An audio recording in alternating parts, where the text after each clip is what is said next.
against it, was completely against it. My wife was like, what do we do?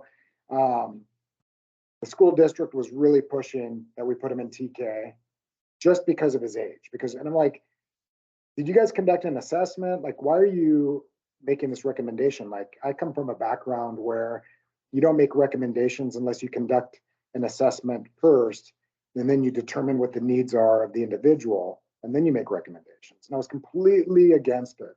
And I was friends with the pupil personnel director at our school district. And she said, Eric, do what you want. Like, if you don't want to put him in TK, you don't have to. But she goes, I think you should put him in TK. And I'm like, and this is somebody who, she's a doctorate level.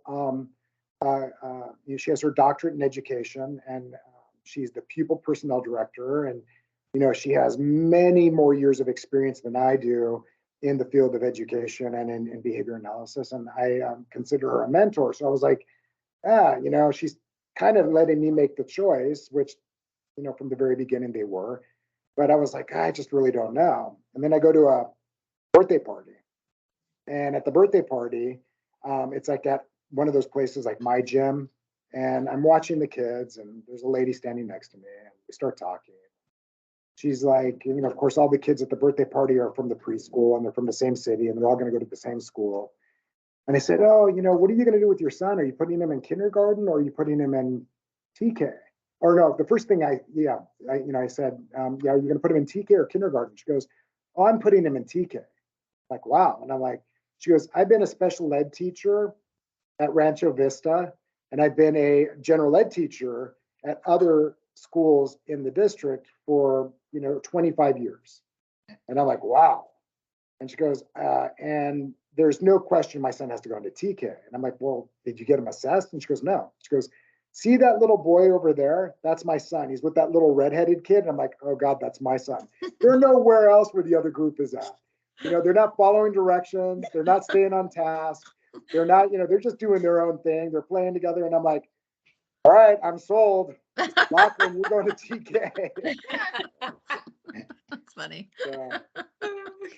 Well, I'm glad we did that because, he has opportunities to lead. He plays JV and varsity baseball. And last year as a freshman, he was on varsity and he was playing against some really big kids. And now he's playing JV and varsity. And so he gets to play JV, and you see like he's able to excel. He's able to be a little more of the, I don't want to say aggressor, but the person that's playing some of the better positions and more opportunities. And so it's nice. It's really nice to see that. And his grades are great. And he's socially mature for that age. So we were branded as every year there's somebody would say, you guys are the worst group that I've ever experienced. And I'm like, what teacher says that to a group of kids? You guys are so out of control. We were just immature, and we wouldn't listen, and raised havoc. So when we decided to put Lucy in TK for the August birthday, Cameron was kind of not really for it. And I did like a ton of research, and I laid it all out because he was the youngest. So he had the experience of being a September birthday and being one of the younger. And I had the opposite. I was a December birthday. So I was 10 months older than him and on the same grade. And he's like, I did fine. I was fine. And I was like, I know, but like all of the research shows that you're never going to make the wrong decision by giving him that extra year. And so we put her in it. We had such a great experience because we were so lucky to have that TK experience before we moved here. And then we were able to get kindergarten too. So it was so great. But then for Kingston, he was an April birthday. It's not even close. It's not even fall or summer. But, and this is pre-pandemic. And I remember talking to his teacher, and it mostly was because of his size. He is such a little peanut that like, even in pre-K, that here in preschool, like he was like way smaller than all of the kids. And I was just like, we had such a great experience for Lucy. I was like, why not do that again? And I had to kind of convince Cameron a little bit too, because it was much different. But I feel like even though like now he's in first grade and he's like almost a year older than half the kids in there, more than that. And he's still much shorter than everybody, but you could tell he has this confidence about him.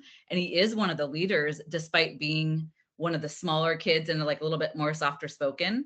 And I know that's 100%, because we kept him. And I remember talking to his preschool teacher, and she was just like, she had two sets of twins and herself. And she's been preschool teaching for like 20 something years. And she's like, Monica, she's like, and the thing is, Kingston has school readiness. He wasn't the kid that's been out. He's like really good at sitting at the table, really good at attending, had all the prerequisite reading, writing, everything. It was purely based on his like, you know, size, and also he's a quiet demeanor. And she was just like, all the parents, even if he's ready right now, I guarantee you when he gets to middle school and all of those things, like you'll never regret. Not one parent ever has come back saying they regretted keeping their kid for one more year in preschool or whatever. So anyway, that was my experience with my kiddos. Marley was ready. Sure. That's awesome. Yeah. We sent her. She was really You just ready. pushed her out. You're like, I don't care if you're ready, just go. No, and she's also like twice the size of Kingston, and really, you know, the leader of the wolf pack. So I mean, she really did not need any extra time. But she's a February, so she's already on the older side. So for her year. Leader of the wolf pack. I love it. So funny. Yeah.